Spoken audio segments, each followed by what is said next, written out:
Is there a quality to a good spy that you think transfers over to being a good writer? That's a good question. Yeah, I would think that they have to be good judges of people. They have to be able to assess character. And so therefore they probably do a lot of thinking about character and what makes a person reliable or unreliable, trustworthy or not trustworthy. So I think that makes them better writers, because they got a better grasp of character if they're good spies. I just finished reading Tim Weiner's History of the CIA. Yeah. And I assume you've read it too. Yeah.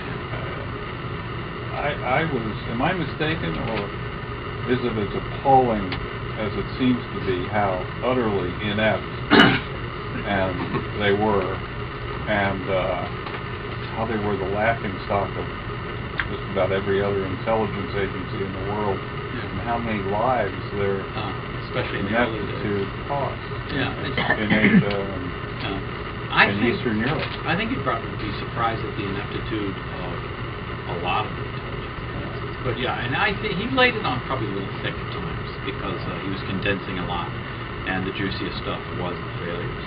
And also, there is something to be said for the argument, well, you can't talk about your successes and there won't be successes. Although, you can talk about the successes from 50 years ago, and we've heard about a few, but the failure is engineered by people like Frank Wisner, who was mentioned in here, who sent hundreds of immigrants to their deaths in Ukraine and Poland and Russia, and then they sent a bunch of people the same way to their death in Korea and China, just around the time of the Korean War. They parachuted them in with radios. They would never hear from them again.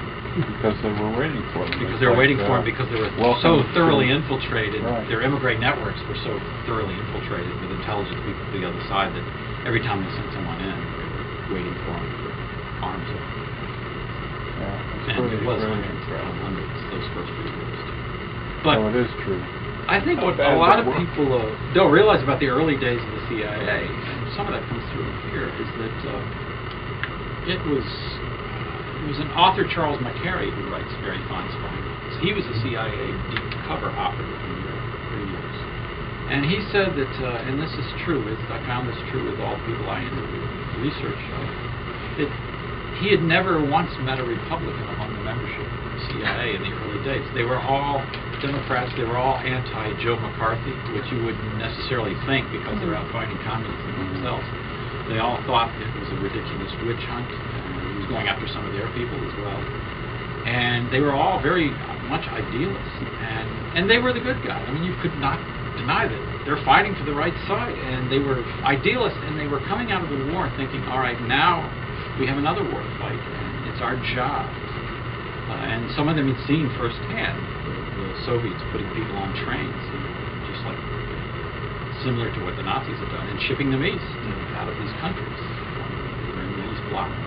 So they were very idealistic, and were certain they were right, and but were very naive. And that's what cost them in those first 10, 15 years. They had a few easy successes and caused some hubris that really led them into a lot of future. They said that, right?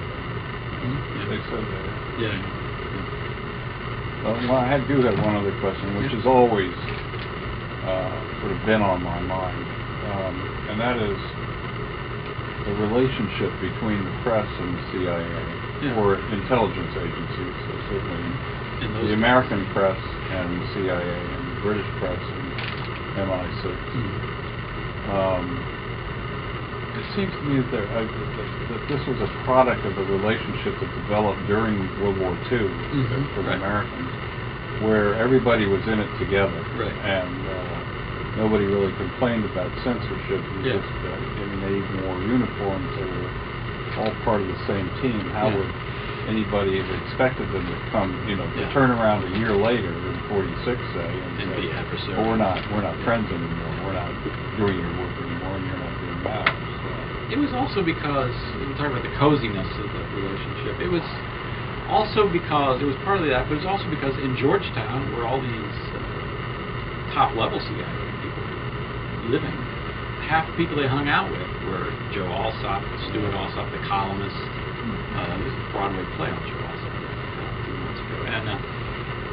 they were hanging out, drinking with these guys every night. Ben Bradley, he was, good friends of all these people, and so they were sharing their secrets with them. And the journalists knew that they would only print the ones that they sort of would say, hey, it would be nice if you could write a column about this. Then they would feel free to write about it. But they were sharing secrets with all these people. It was very fast and loose, and today it would never happen. It was partly the social element to the Dallas London. Washington was a very small town. Well, I don't want to belabor this one. This is my last question. But how many times when you went into an embassy and you were talking to a political officer, did they start asking you questions about what you had been seeing? Not that often. Well, A few times, but we usually keep it pretty short. But I think they no longer expected that to be an exchange. But that was the 90s, the mid-90s. okay. And they were often so clueless they didn't have much to give me anyway. I thought that's why they were asking. Yeah. I thought, Jesus, if these guys don't know what's going on, what the hell are they asking me? Exactly. Do you believe in the Rosenbergs? Oh man, I have What's the actually, question? do I believe the Rosenbergs were guilty? Actually, I think there was a lot that came out, and I don't know who was implicated. I believe that he was probably guilty and she was probably not, was the conclusion of a lot of the material that came out of the KGB files. But I don't know well.